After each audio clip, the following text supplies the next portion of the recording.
Hello बच्चों, कैसे हैं आप लोग। आज के लेक्चर में हम ये थ्योरम प्रूव करेंगे। Sum of measure of all angle of a triangle is 180 degree. मतलब angle sum property of triangle equal to 180 degree. तो इस थ्योरम को हमें प्रूव करना है student using property of parallel line. ठीक है, using property of parallel line. और आई थिंक मतलब आपको प्रीवियस लेक्चर में मैंने प्रॉपर्टी ऑफ पैरेलल लाइन के बारे में स्टूडेंट मैंने बता रखा है। तो उसी पैरेलल लाइन का कॉन्सेप्ट का यूज करके हमें ये प्रूव करना है। तो वैसे भी आपको ये प्रूव करना है स्टूडेंट, जिससे मतलब ये हमारे पास ए बी सी ट्राइंगल है, तो angle A plus angle B plus angle C equal to क्या प्रूव करना है 180 डिग्री। बेसिकली सबको पता है, लेकिन इसका कैसे प्रूफ होता है वो हम आज सीखेंगे स्टूडेंट। तो देखो स्टूडेंट, यही सीखना हमें।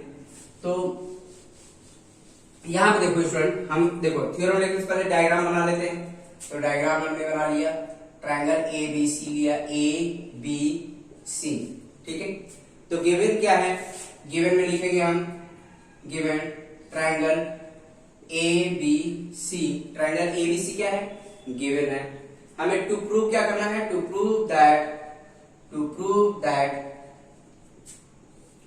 That angle A plus angle B plus angle C equal to 180 degree. या ये भी लिख सकते हैं ए बी सी, मतलब एंगल ए क्या लिख सकते हैं बी ए सी, और ये भी लिख सकते हैं angle B A C plus angle ए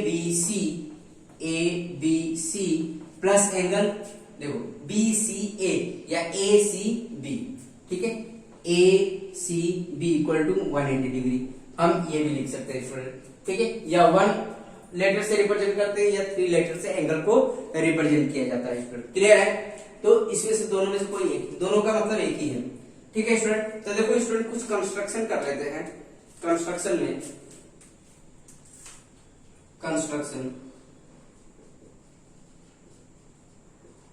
अब यहाँ पे देखो स्टूडेंट, हम क्या काम करेंगे, यहाँ से एक पैरेलल लाइन ड्रॉ कर लेंगे। ठीक है, draw a parallel line which is passing through the A. ठीक है, on line take a point P and Q। हमने P and Q पॉइंट कंसीडर कर लिया। ठीक है स्टूडेंट, क्लियर है। तो अब यहाँ पे देखो, जो ये पॉइंट है क्या स्ट्रेट लाइन होगा, तो यहाँ पे देखो तो स्ट्रेट लाइन हो गया, तो पैरेलल लाइन का कॉन्सेप्ट हो गया तुम्हारा। ये जो देखो ये पैरेलल लाइन ड्रॉ कर लिया हमने। हम ये लाइन किसके पैरेलल ड्रॉ कर रहे हैं, बीसी के।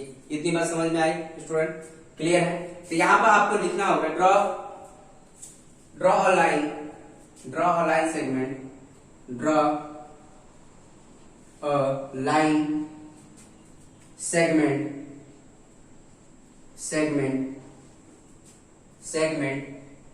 PQ।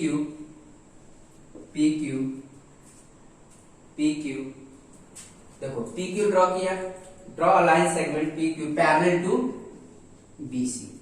ठीक है, parallel to BC and PQ passes through the point। देखो PQ passes through the vertex A and PQ passes through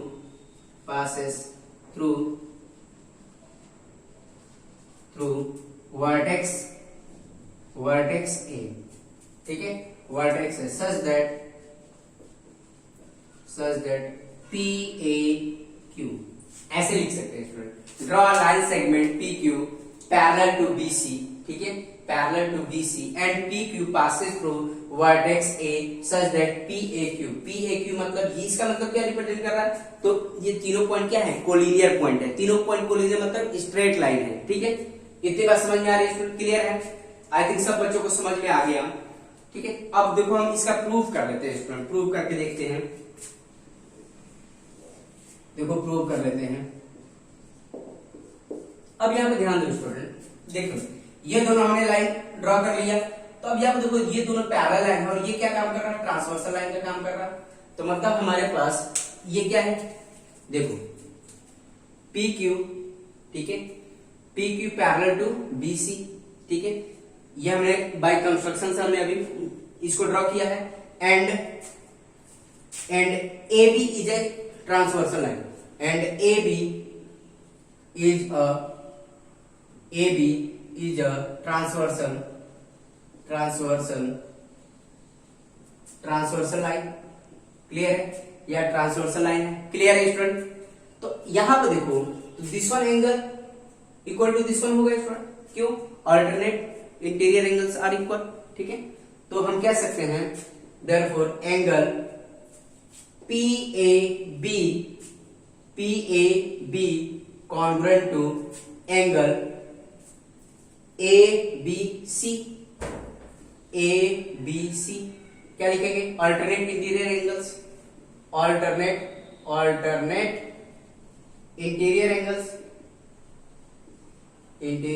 angles are equal होते हैं। इंटीरियर एंगल्स लिख सकते हैं आर इक्वल। Clear student? अब नेक्स्ट सेम जैसे ये वाले की बात करेंगे हम, this one angle equal to this one angle. ये भी क्या है? Alternate interior angles are equal. तो अब क्या लिख देंगे? एंगल देखो, अब इसके लिए भी क्या सेम, देखो अब इसके लिए ट्रांसवर्सल लाइन पे काम कर रहा है कि नहीं? तो देखो यहां पर लिख सकते हैं सेगमेंट, यहां पर सेगमेंट लिख सकते हैं सेगमेंट PQ, और यहां पर साइड लिख सकते हैं साइड। तो ये भी सब लिख लीजिए student, side BC, segment PQ parallel to side BC, ये दे रखा है। Segment PQ parallel to side BC and this one side AC is a transversal line, ठीक है, ये पैरेलल है दोनों, और ये क्या साइड AC क्या है? AC इज अ ट्रांसवर्सल, ठीक है, साइड ट्रांसवर्सल। तो हम कह सकते हैं QAC कॉन्ग्रुएंट टू क्या होगा? ACB होगा स्टूडेंट, एंगल ACB होगा। Clear student? क्या लिखेंगे? Alternate interior angles are equal, alternate interior angles are equal. ये तो पता है आपको, प्रीवियस क्लासेस में हमने बता रखा है student, alternate interior angles are equal. Clear है? इसको इक्वेशन 1 बोलने का और इसको इक्वेशन 2। ठीक है, ये इक्वेशन 1 एंड इक्वेशन 2 है।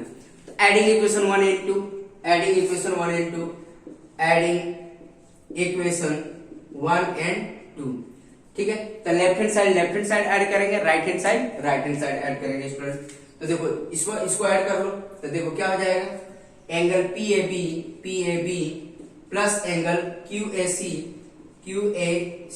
इक्वल टू क्या होगा? Angle ABC plus angle ACB। Clear है? देखो अब क्या किया, देखो लेफ्ट हैंड साइड ऐड करेंगे, राइट हैंड साइड ऐड करेंगे। क्लियर है स्टूडेंट? तो यहां पर देखो स्टूडेंट, जैसे हमने ये ऐड कर दिया, देखो PAB और क्या है? QAC और राइट हैंड साइड में क्या आ गया? एंगल B और एंगल C। ABC का मतलब क्या है? एंगल B है, और ACB का मतलब क्या है? एंगल C है। तो हम क्या करेंगे, दोनों तरफ हम ये वाला एंगल ऐड कर लेंगे, adding angle BAC on both side. ठीक है, तो क्या काम करेंगे? तो स्टूडेंट में यहां पर कर देता हूं मैं, ठीक है। यहां पर देखो, इसकी जरूरत नहीं है हमें, वैसे हमें ये तो पता चल गया है हमें क्या प्रूफ करना है स्टूडेंट, तो इसको हटा देता हूं मैं, क्योंकि जगह नहीं है हमारे पास यहाँ पर। तो देखो यहां पर क्या काम करेंगे student, angle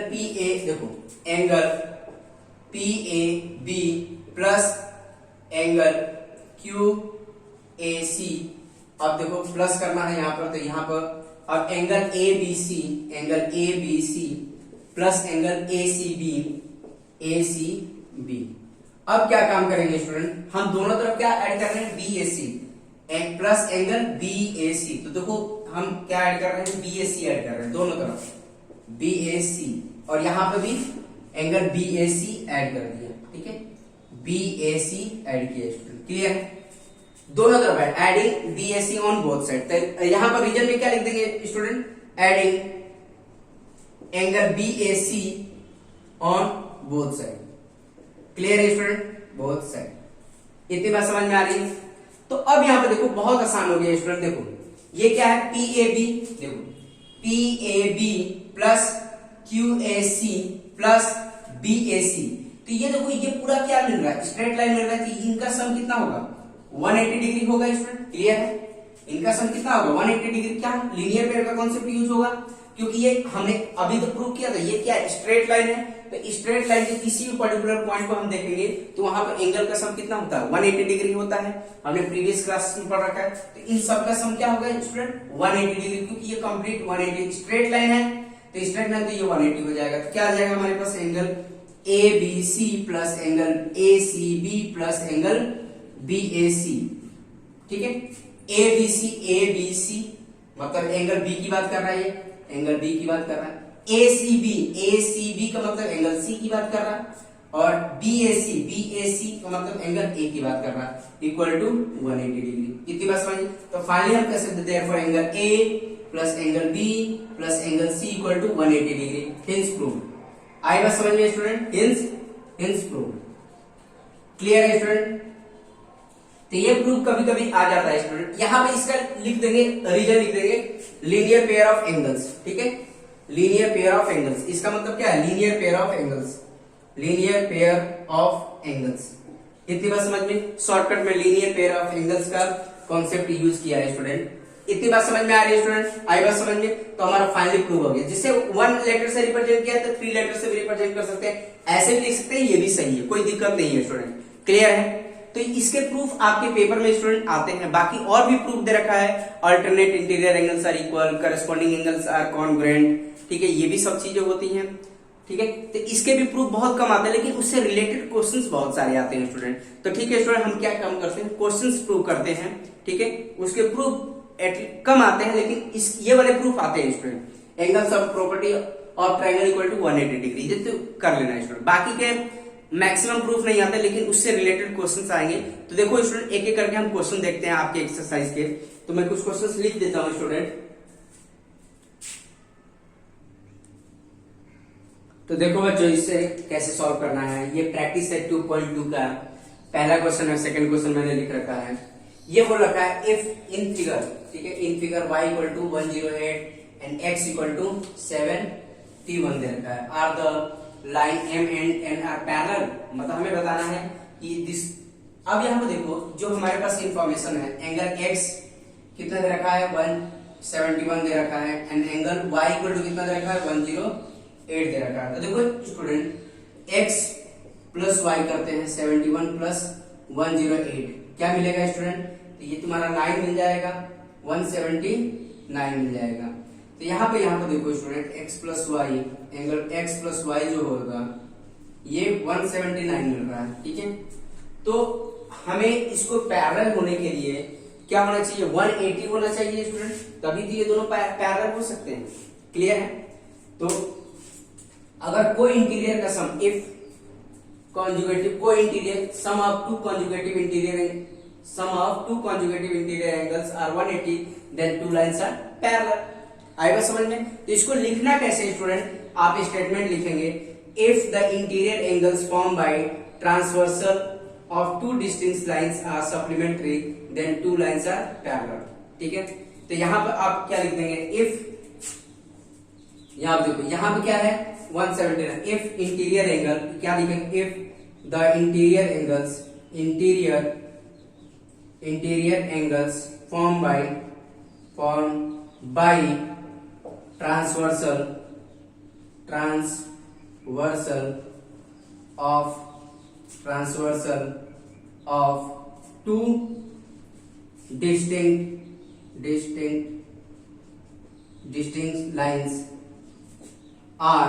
of two distinct lines are supplementary, ठीक है। सप्लीमेंट्री का मतलब क्या होता है स्टूडेंट, सप्लीमेंट्री का मतलब दोनों का सम क्या होना चाहिए 180 होना चाहिए, ठीक है। या sum of interior angle is 180, therefore two lines are parallel। तो ये लिख सकते हैं, if the interior angles formed by transversal of two distinct lines are supplementary, then two lines are said to be parallel, then two lines are said to be parallel, ये लिख सकते हैं said to be parallel। Clear है। या to lines are parallel भी लिख सकते हैं, टू लाइंस आर पैरेलल भी लिख सकते हैं। इसका मतलब बट यहाँ पे क्या है स्टूडेंट, बट यहाँ पे आगे लिखेंगे, but angle x plus angle y not equal to 180 degree. Agree? यहाँ पर हमने जो सम किया है इनका सम कितना आ रहा, 180 डिग्री नहीं आ रहा। देयरफॉर तो फाइनली हम लिख सकते हैं therefore line M not parallel to line clear है स्टूडेंट? आई बात समझ में? तो ऐसे ही आपको लिखना है स्टूडेंट, ठीक है? तो आई बात समझ में आया स्टूडेंट? क्लियर है? तो ऐसे आपको पेपर में भी रिप्रेजेंट करना है, ठीक है? आई बात समझ में? और यहाँ पर देखो सेड टू बी पैरेलल नहीं लिखोगे तो चलेगा, बस बोल देंगे then two lines are parallel, ठीक है? ये ऐसे भी लिख सकते हैं। क्लियर है स्टूडेंट? तो ये स्टेटमेंट ऐसे आपको रिप्रेजेंट करना होगा। पहले इन दोनों का सम देखना होगा, फिर 179 आएगा। तो दोनों को पैरेलल होने के लिए क्या होना चाहिए, ये कंडीशंस होनी चाहिए स्टूडेंट। बट यहाँ पे क्या है, दोनों का सम क्या है, इक्वल टू 180 नहीं है, तो therefore the lines M not parallel to line M. Clear है स्टूडेंट? आई बात समझ में? अब देखो सेकंड वाला भी क्वेश्चन देख लेते हैं स्टूडेंट। सेकंड जो लिखा है, तो नेक्स्ट क्वेश्चन देख लेते हैं स्टूडेंट।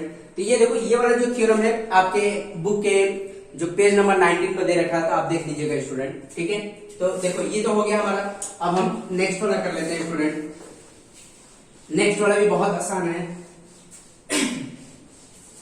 नेक्स्ट वाले के लिए जो थ्योरम यूज करना है, आपके पेज नंबर जो आपका बुक है उसमें 20 नंबर पेज पर दे रखा है। देखो कैसे करना है स्टूडेंट।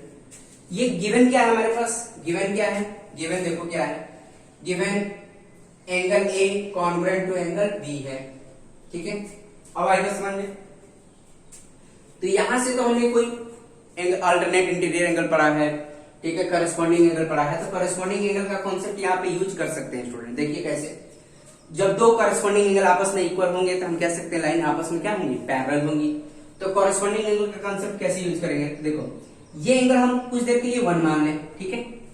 ठीक है? अब यहाँ पे देखो ये क्या है, गिवन है। आए बस समझ में? इसको लिख देंगे इक्वेशन 1, और ये क्या है, गिवन है, ठीक है? अब यहाँ पे देखो student, angle A congruent to angle 1, ठीक है? ये इक्वेशन 2 मान लेंगे। क्या लिखेंगे, वर्टिकली अपोजिट एंगल्स, ठीक है? क्योंकि देखो ऐसे क्रॉस बन रहा है, ऐसे क्रॉस बन रहा है स्टूडेंट, तो ये वर्टिकली अपोजिट एंगल्स आपस में इक्वल हो जाएंगे, ठीक है? तो हम कह सकते हैं स्टूडेंट कि जब देखो ए जो है, देखो ए बी के भी इक्वल है और ए जो है 1 के भी इक्वल है। आएगा समझ में? तो हम कह सकते हैं बी और 1 भी आपस में इक्वल होंगे, ठीक है? Therefore angle B congruent to angle 1, ठीक है? From equation 1 and 2, from equation 1 and 2 लिख सकते हैं स्टूडेंट, ठीक है? But these are corresponding angle, but these are corresponding angles, ठीक है? corresponding angles, या ऐसे लिख सकते हो एंगल्स। क्लियर है स्टूडेंट? ये these are corresponding angles। और आपको पता है जब two corresponding angles, pair of corresponding angles आपस में इक्वल होते हैं तो हम कह सकते हैं ये दोनों लाइन आपस में क्या होंगी, पैरेलल होगी। और ये एन जो लाइन है अब क्या है, ट्रांसवर्सल लाइन है। क्लियर है स्टूडेंट? आई बात समझ में? तो आपको क्या लिखना होगा student, if a pair of corresponding angle form by a transversal line. तो यहाँ पे एक स्टेटमेंट लिखना होगा, if a pair of corresponding angle corresponding angles, pair of corresponding angle is formed by